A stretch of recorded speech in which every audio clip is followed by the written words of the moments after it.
Hello दोस्तों और बच्चों, कैसे हैं? उम्मीद करता हूँ अच्छा होंगे। तो आज का हमारा ये जो वीडियो है, ये चैप्टर फर्स्ट का क्लास 11th का मैथमेटिक्स चैप्टर नंबर 1 सेट का। As you know, in your NCERT book, the first chapter of class 11th of mathematics is the set.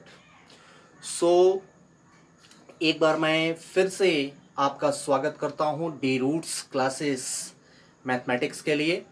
और वीडियोस को आप देखें, लाइक करें, सब्सक्राइब करें और शेयर करें। और जहाँ तक मुझे उम्मीद है कि मेरे द्वारा दी हुई चीज़ें, मेरे द्वारा दिया हुआ कंटेंट आपको अच्छा लगता होगा, आपको समझ में आता होगा। और अगर किसी प्रकार की कोई प्रॉब्लम होती है तो कमेंट में आप लिख सकते हैं। तो आइए देखते हैं क्लास 11th का चैप्टर नंबर फर्स्ट एनसीईआरटी से सेट।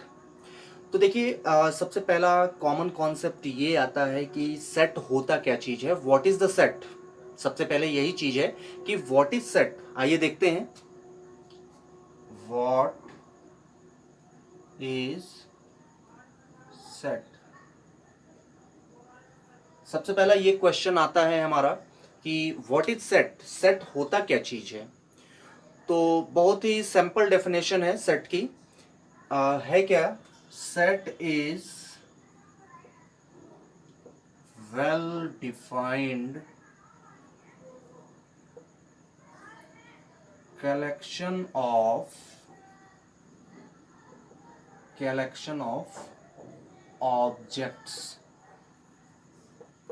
देखिए, बहुत सिंपल डेफिनेशन है, ये बहुत छोटा सा डेफिनेशन है, बहुत सिंपल है। Set is well defined collection of objects means, कहने का मतलब क्या है? कहने का मतलब ये है कि ऑब्जेक्ट्स का कलेक्शन। ऑब्जेक्ट्स का कलेक्शन का मतलब, अब यहाँ पर ऑब्जेक्ट की जगह कुछ भी हो सकते हैं।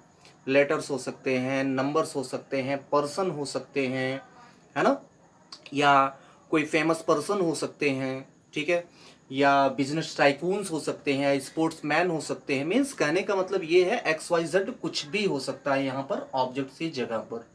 तो उनका जो कलेक्शन होता है वही कलेक्शन क्या कहलाता है? सेट कहलाता है। ठीक है। अब देखिए, आप एक चीज यहाँ ध्यान दीजिएगा, यहाँ पर एक चीज दी हुई है, मैंने लिखा है that is well defined collection. So what is the meaning of this word, well defined collection? Well defined collection means that should not, यहाँ पे इसको हम लिखेंगे that should not change place to place. Sorry, that is a person to person. Person to person. Person to person. ठीक है। देखिए, कहने का मतलब क्या हुआ? दैट शुड नॉट और shouldn't change person to person, that is called the well defined collection. Well defined collection का मतलब क्या हो गया कि जो एक पर्सन से दूसरे पर्सन पर चेंज ना हो, वही सेट होता है। ठीक है। जैसे अगर हम एग्जांपल ले लें, यहाँ ये देखते हैं, एग्जांपल ले लेते हैं हम। ठीक है। एग्जांपल अगर हम लेते हैं यहाँ पर, तो एग्जांपल अगर मान लिया कि हमारे क्लास के ही दो स्टूडेंट हैं, ठीक है, एक मान लिया हमारा क्या हो गया, रमन हो गया, और दूसरा हमारा क्या हो गया, सोहन हो गया। ठीक है। ये दो हमारे बच्चे हैं, बहुत ही अच्छे बच्चे हैं पढ़ने में। ठीक है, कोई दिक्कत नहीं, आप लोगों में से कोई भी हो सकता है। ठीक, तो कोई इसको अपने मन पे मत लीजिएगा। ठीक है। तो रमन हो गया और सोहन हो गया। ठीक है, ये दो बच्चे हैं। अब मैंने रमन से कहा कि किसी 5 क्रिकेटर्स का नेम बताओ। ठीक है। तो इसने कह दिया भाई, पहला धोनी। धोनी को सभी पसंद करते हैं, ठीक है, मैं भी पसंद करता हूँ। धोनी हो गया, फिर उसके बाद कोहली जी आ गए, उसके बाद रोहित शर्मा जी आ गए, फिर उसके बाद रविचंद्रन अश्विन जी आ गए, उसके बाद जडेजा साहब आ गए। ठीक है। ये 5 क्रिकेटर्स के नेम ले लिया हमने। पहला धोनी जी, दूसरा कोहली जी हो गए, तीसरा आपके शर्मा जी, हिटमैन शर्मा जी हो गए, फिर आपके रविचंद्रन अश्विन जी हो गए, और ये आपके हो गए जडेजा जी। जडेजा जी फेमस हैं। ठीक है, आजकल परफॉर्मेंस उनकी बहुत अच्छी थी अभी IPL में। ठीक है। तो ये हो गए। ये किसने बताया भाई? ये किसने बताया? रमन ने बताया कि ये फेमस 5 क्रिकेटर्स हैं। ठीक है, मैं रमन से ये नहीं पूछा कि आपको कौन से अच्छे क्रिकेटर्स लगते हैं, मैंने कहा कि फेमस, किन्हीं भी फेमस इंडियन क्रिकेटर्स के नेम बताओ, तो उन्होंने ये बता दिया। ठीक है, उसके बाद मैंने सोहन से पूछा, तो सोहन ने बता दिया भाई पहला जो है वो शुभमन गिल जी हैं। ठीक है, दूसरा जो है वो सचिन तेंदुलकर जी हैं, तीसरा जो है वो सौरव गांगुली जी हैं, फिर जो हैं विनोद कांबली जी हैं। ठीक है, उसके बाद जो हैं वो गौतम गंभीर जी हैं। ठीक है, इस तरीके से ये सोहन का कलेक्शन हो गया। ठीक है, फेमस इंडियन 5 क्रिकेटर्स के नेम ही हो गए। अब एक चीज आप देखो, ये इसमें हो क्या रहा है कि रमन का जो कलेक्शन था, अभी मैंने बताया ऑब्जेक्ट्स की जगह कुछ भी हो सकता है। ठीक है, नंबर्स हो सकते हैं, अल्फ़ाबेट्स हो सकते हैं, और पर्सन्स हो सकते हैं। ठीक है, बिजनेस टाइकून्स हो सकते हैं, कुछ भी हो सकते हैं। ठीक है, तो ये देखिए पर्सन ही है ना, ये तो पर्सन ही हमने लिया ना। तो अब देखिए रमन का जो कलेक्शन था और जो सोहन का कलेक्शन था, ये दोनों का कलेक्शन क्या है? अलग अलग है। तो ये सेट नहीं हुआ। ठीक है, क्यों सेट नहीं हुआ? क्योंकि सेट कहता है the set is a well defined collection of the objects.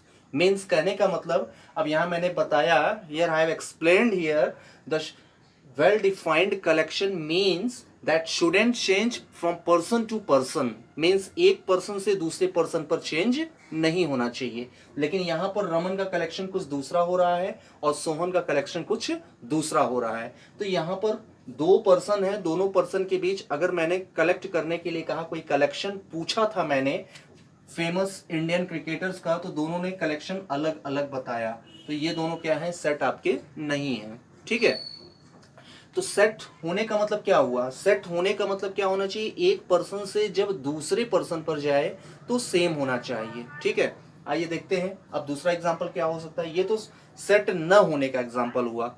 Set होता क्या है, आइए ये चीज हम देखते हैं। अब जैसे मैंने कह दिया, मैंने कहा क्या, मैंने लिख दिया set of even numbers less than 11। ठीक है, मैंने कह दिया set of even numbers less than 11। तो रमन ने क्या बताया भाई? रमन ने बताया 2 हो गया, 4 हो गया, 6 हो गया, 8 हो गया, 10 हो गया, ये रमन ने बताया। और सोहन क्या बताएगा भाई? सोहन भी तो 2 बताएगा, 4 बताएगा, 6 बताएगा, 8 बताएगा और 10 बताएगा, है ना। तो अब देखो यहां पर इस कंडीशन में क्या है? इस कंडीशन में दोनों का कलेक्शन क्या आ रहा है? सेम आ रहा है। भाई रमन का भी कलेक्शन 2 4 6 8 10 आ रहा है और सोहन का भी कलेक्शन क्या आ रहा है? 2 4 6 8 10 आ रहा है। ठीक है, अब देखिए ये दोनों अलग अलग पर्सन थे, लेकिन जब हमने ऑब्जेक्ट का कलेक्शन लिखा तो ऑब्जेक्ट का कलेक्शन दोनों में क्या है? सेम है। तो ये हमारा क्या हो गया? सेट हो गया। ये हमारा सेट है, इसी को हम सेट कहते हैं। ठीक है, अब कह लें हम क्या? सेट ऑफ, सपोज दैट हमने ले लिया यहां पर set of odd numbers less than 10, ये हमने लिया। ठीक है, देखिए यहां पर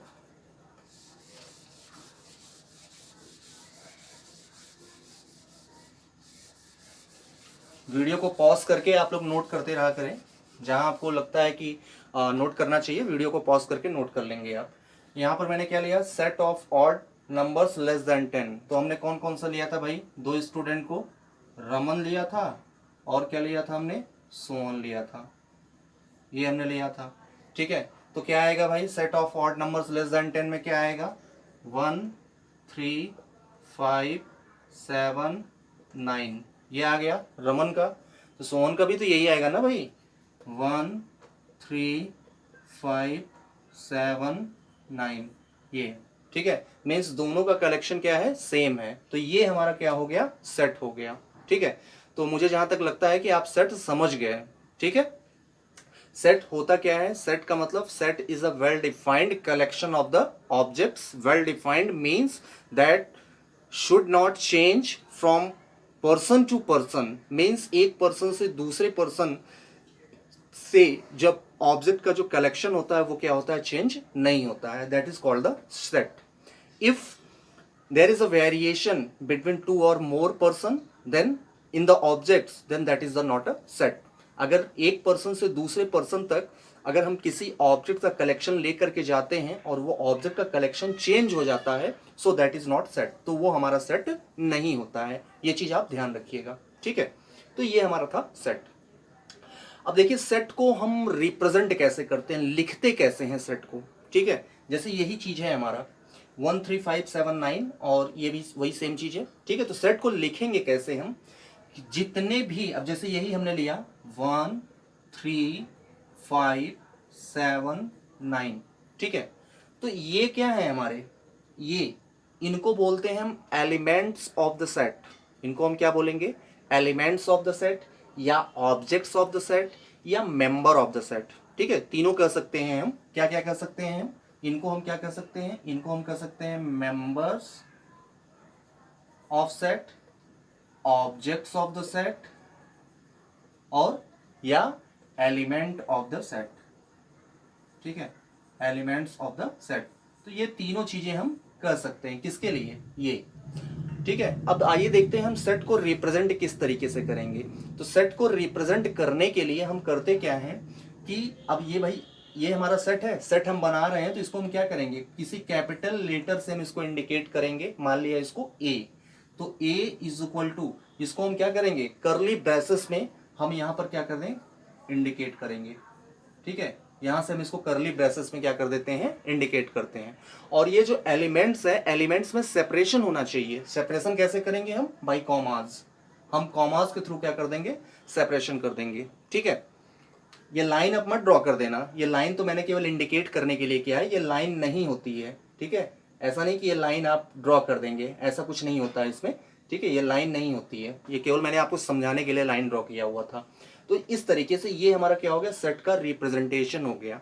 और ये जो है आपका, इसको बोलते हैं जो करली ब्रेसेस के इन साइड में है, जो अंदर लिखा हुआ है, इसको हम क्या बोलेंगे, that is the called the members of the set, objects of the set और the elements of the set. तो जनरली हम ऑब्जेक्ट्स ही कहते हैं या एलिमेंट्स कहते हैं, ठीक है. मेंबर्स भी कह सकते हैं आप, कोई दिक्कत इसमें नहीं है. So that is a very common name.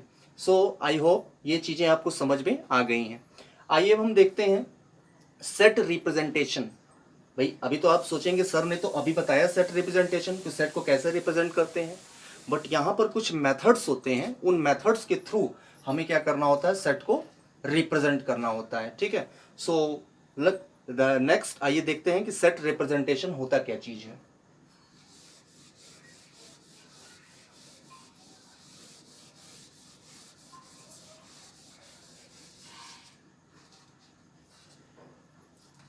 आइए देखते हैं सेट रिप्रेजेंटेशन.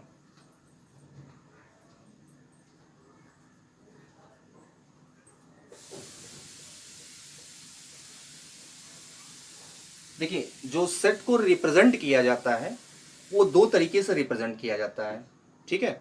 सेट को जब भी हम रिप्रेजेंट करेंगे, कोई भी सेट अगर हमारा दिया हुआ है, इसको हम दो तरीके से रिप्रेजेंट करते हैं, ठीक है. इसको दो तरीके से हम रिप्रेजेंट करते हैं. कैसे रिप्रेजेंट करते हैं, देखिए पहला हमारा जो फर्स्ट मेथड है, first method for the set representation, our first method is the tabular और the that is called the roster form, ठीक है. क्या बोलेंगे इसको हम, फर्स्ट फॉर्म जो हमारा होता है टैबुलर फॉर्म, और इसको हम कह सकते हैं रोस्टर फॉर्म भी, रोस्टर फॉर्म, ठीक है. ये फर्स्ट मेथड है हमारा, टैबुलर फॉर्म और द रोस्टर फॉर्म, ठीक है. सेकंड जो हमारा मेथड होता है, ठीक है, इसको बोलते हैं हम set builder form, set builder form. ये दो तरीके से क्या होते हैं, सेट को लिखे जाते हैं. ये दो हमारे मेथड्स हैं. इन दो मेथड से सेट को क्या किए जाते हैं, रिप्रेजेंट किए जाते हैं, ठीक है.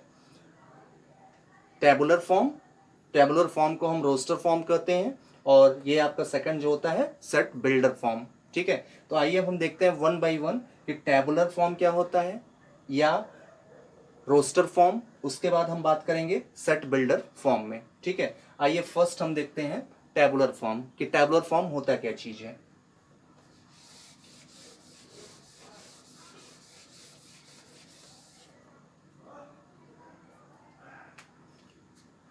फर्स्ट हमारा है टैबुलर फॉर्म और रोस्टर फॉर्म।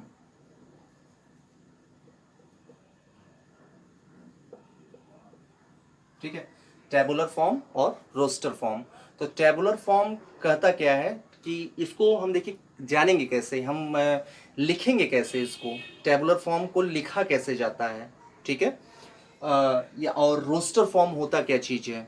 ठीक है, और उसके बाद हम सेकंड मेथड पे बात करेंगे, जो कि सेकंड मेथड हमारा क्या है, सेट बिल्डर फॉर्म है। ठीक है, क्या होता है, सेट बिल्डर फॉर्म होता है। तो एक्चुअली देखिए सेट बिल्डर फॉर्म होता क्या चीज़ है कि जो सेट को बनाए, ठीक है, जो सेट को बनाए वो हमारा सेट बिल्डर फॉर्म होता है। और टैबुलर फॉर्म क्या होता है, टैबुलर फॉर्म अभी हमने बनाया था, अभी हमने बनाया था। ठीक है, तो इस तरीके से हम वन बाय वन करके, ठीक है, इसका हम नेक्स्ट पार्ट जो है मींस इन चीज़ों को हम क्या करेंगे, नेक्स्ट वीडियो में आपको हम देंगे। तब तक आप इसका इंट्रोडक्शन, जो सेट का इंट्रोडक्शन है, सेट को इंट्रोडक्शन से अच्छे से तैयार करें। ठीक है, और वीडियो को लाइक करें, शेयर करें और सब्सक्राइब करें और बेल आइकॉन जरूर प्रेस करें। Okay, thank you.